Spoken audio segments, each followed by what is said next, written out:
Welcome to the Dr. UUT channel, and today's topic is about chemical species. This video is in Urdu and the same video is available in English.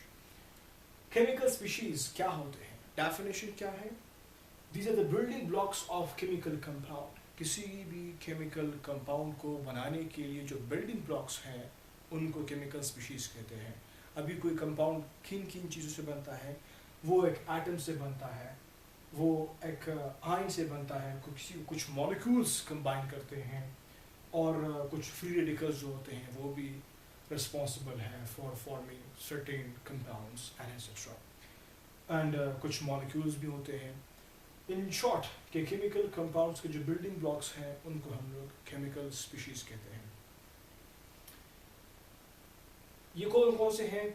Atom है. Atom actually एक neutral particle है. ये element का the smallest जो part कहलाता है उसको हम लोग एटम कहते हैं.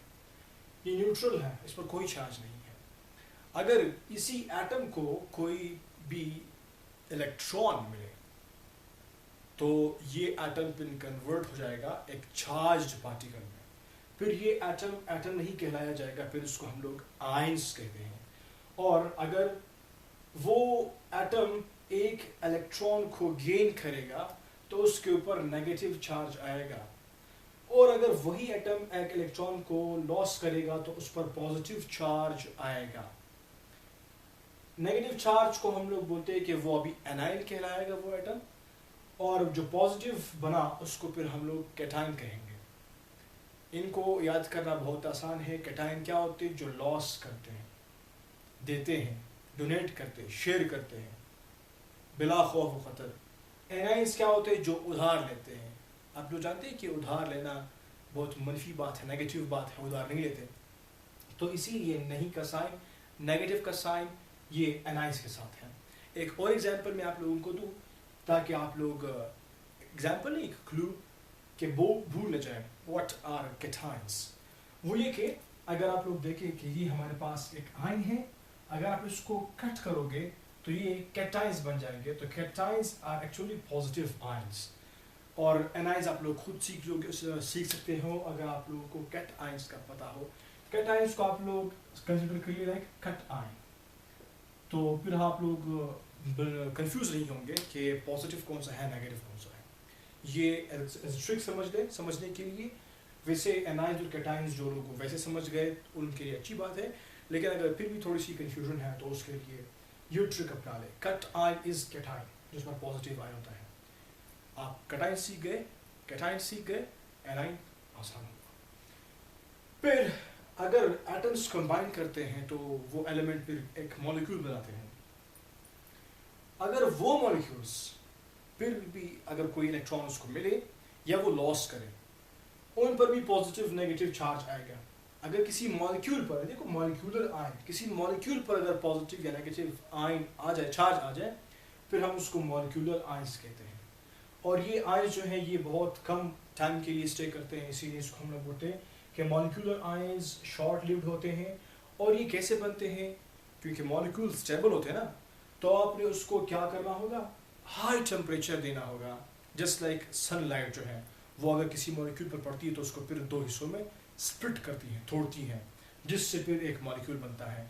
आप लोग क्लोराइन, जो क्लोरीन है उसका मॉलिक्यूल ले सकते हैं, जो कॉमन एग्जांपल है, हम लोग पढ़ेंगे आगे भी. तो अगर कोई क्लोरीन हो, नाइट्रोजन हो, ऑक्सीजन हो, कोई भी हो, अगर आप उसको स्प्लिट करो, उसके स्प्लिट करने से, उसके मॉलिक्यूल को तोड़ने से उस पर चार्ज रुनमा होगा. तो वो चार्ज या तो पॉजिटिव भी हो सकता है या तो नेगेटिव भी हो सकता है, या कुछ मॉलिक्यूल्स गेनिंग के थ्रू बनाते हैं. जस्ट लाइक आप हाइड्रोक्सीनियम आयन या हाइड्रोनियम आयन जिसको हम लोग कहते हैं H3O पॉजिटिव, जिसको हाइड्रोक्सोनियम आयन या हाइड्रोनियम आयन भी कहते हैं. अभी देखो पॉजिटिव आयन इस पर आ गया है, तो यहाँ पर कभी नेगेटिव भी आ सकता है, पॉजिटिव भी आ सकता है. डिपेंड करता है, अगर इलेक्ट्रॉन किसी मॉलिक्यूल से गया तो पॉजिटिव आयन, अगर कोई मॉलिक्यूल इलेक्ट्रॉन लेगा तो वो नेगेटिव आयन आएगा उसके ऊपर.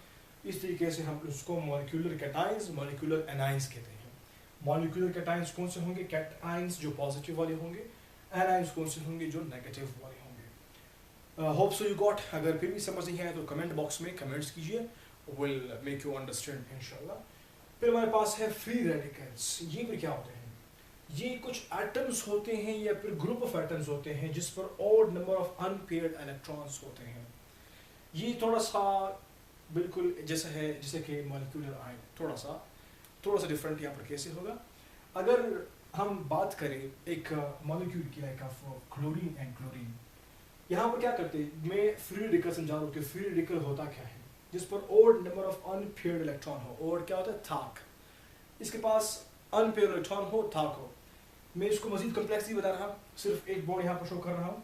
अगर कोई हाई टेम्परेचर आप इसको दें और इसको तोड़ दें, तोड़ने के बाद क्या होगा, ये क्लोरीन जो है अपना इलेक्ट्रॉन ले लेगा और ये क्लोरीन अपना इलेक्ट्रॉन ले लेगा और ये बॉन्ड खत्म कर देगा। और ये भी बहुत हाइपर रिएक्टिव स्पीशीज होंगे।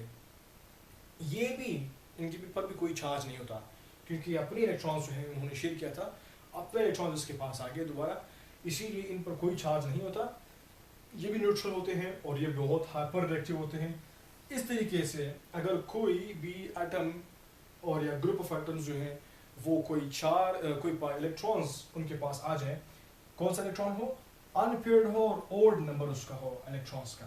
अभी ये ओड है तो एक है, अनपेयर है, कोई पेयर इसने नहीं बनाया हुआ, तो अभी ये पेयर नहीं रहा, पहले था विद 2 क्लोरीन, लेकिन अभी अकेले हुआ, इसी वजह से ये क्या हुआ, it is a free radical. तो ये बहुत और हाइपर रिएक्टिव होता है।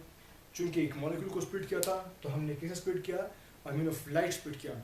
क्लोरीन की जो मॉलिक्यूल्स है उसको स्प्लिट करने के लिए अगर हम इन शॉर्ट बात करें कि जो हैलोजेंस के एलिमेंट्स हैं उनको अगर हमें तोड़ना होता है, उसके लिए सनलाइट इज़ रिक्वायर्ड। सनलाइट जब उसके ऊपर पड़ती है तो उनको फिर ब्रेक करती है, उनका जो बाउंड ब्रेक होगा तो ये अपना इलेक्ट्रॉन क्लोरीन एक खुद ले लेगा और एक ही खुद ले लेगा। इस तरीके से इनके ऊपर हम लोग यहाँ पर डॉट से प्रेजेंट करते हैं कि इट्स अ रेडिकल नाउ, जो कि न्यूट्रल होते हैं, उनको चार्ज नहीं होता और बहुत रिएक्टिव होते हैं, हाइपर रिएक्टिव।